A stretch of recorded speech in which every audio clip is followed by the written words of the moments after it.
Hey guys, today I'm going to show you guys how I shape and fill in my eyebrows because it's a process and they're extra rough looking. So first, I just comb through my brows to see if they're extra long and to see if they need to be cut. I did end up going back and cutting them at a later time because they were way too long for my liking. So first, we're going to shape them. So I just draw a really, really harsh line, nothing I would ever fill in my brow with, to the shape that I want them to look like when I don't have makeup on. That's like a big thing for me, is to make them look really, really good when I don't have any eyebrow pencil or powder or pomade on them. I'm just going to block them out in the shape that I want, not anything to where I would actually wear them. And we're also going to ignore my hair. I think I have a coconut oil mask in my hair right now, and I look crazy. I look crazy. You should have seen the shots that I deleted. We're going to do the same thing on the other brow, just creating that harsh, defined line on the bottom and through the tail. This brow has a mind of its own. It grows however it wants to grow.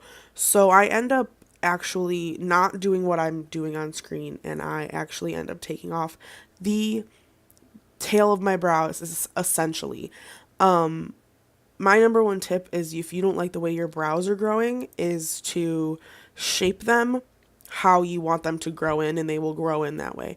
It took me a very long time to get my eyebrows the way I wanted them to be, and I have gained a lot of confidence in chopping off certain sections of my brows. Like, I have redone the arches, I have redone both of my tails several times to make them more straight or more curvy. So I'm actually making this one more straight because I want a little bit more lid space to work with eyeshadow.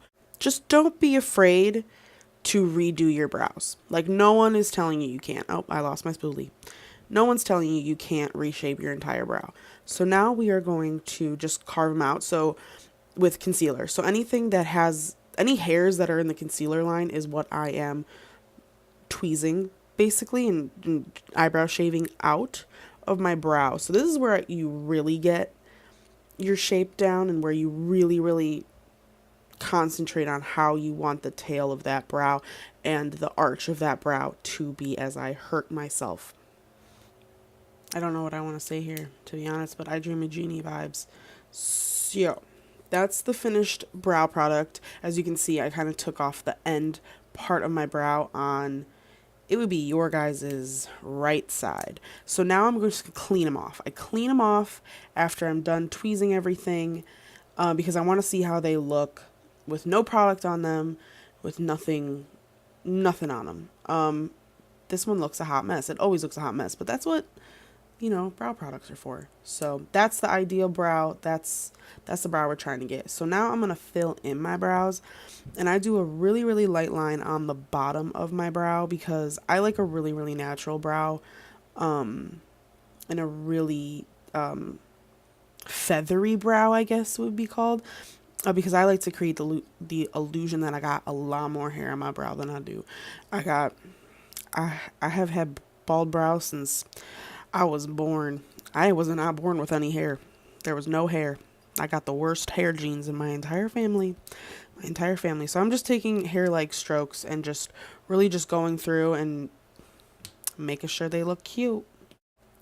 I go in between using a spoolie to blend it out and going back in with my pencil, because I never know how much brow or how little brow I need. And sometimes, even when my makeup is completely done, I go back in with a brow pencil because there's a little piece missing or something that it doesn't look completely right. But this is the brow I'm going for if I'm not wearing any makeup on. I got very little makeup on, and my mom is forcing me to go to the grocery store with her because she loves me. So starting on the outer or the tail of this brow, I'm just kind of making it myself. We are going to make it ourselves, and then I basically just, anytime there's a hair that pops up out of place, I just tweeze it so it knows where to grow and where not to grow. You can train your brow. I don't know if that's a real thing. I don't know if it's scientifically proven, but it works for me. But I'm just basically creating my own tail of my brow. You don't, and I know a lot of people, when they say like they're going to chop off their tail of their brow, they mean that they're just going to chop it off at the arch. I don't mean that. That's a lot. That's too much commitment. I don't have that kind of commitment. But we're just going to continue to fill these in. And I'm just using little tiny strokes, like hair-like strokes. I don't like that word or that phrase because it doesn't make any sense. It didn't make sense to me for the longest time. But just like little tiny baby strokes and just kind of do it. And there they are. Those are the brows. So that is it. That's how I get my everyday kind of feathery, light, natural type of brow. I will see you guys soon. Bye.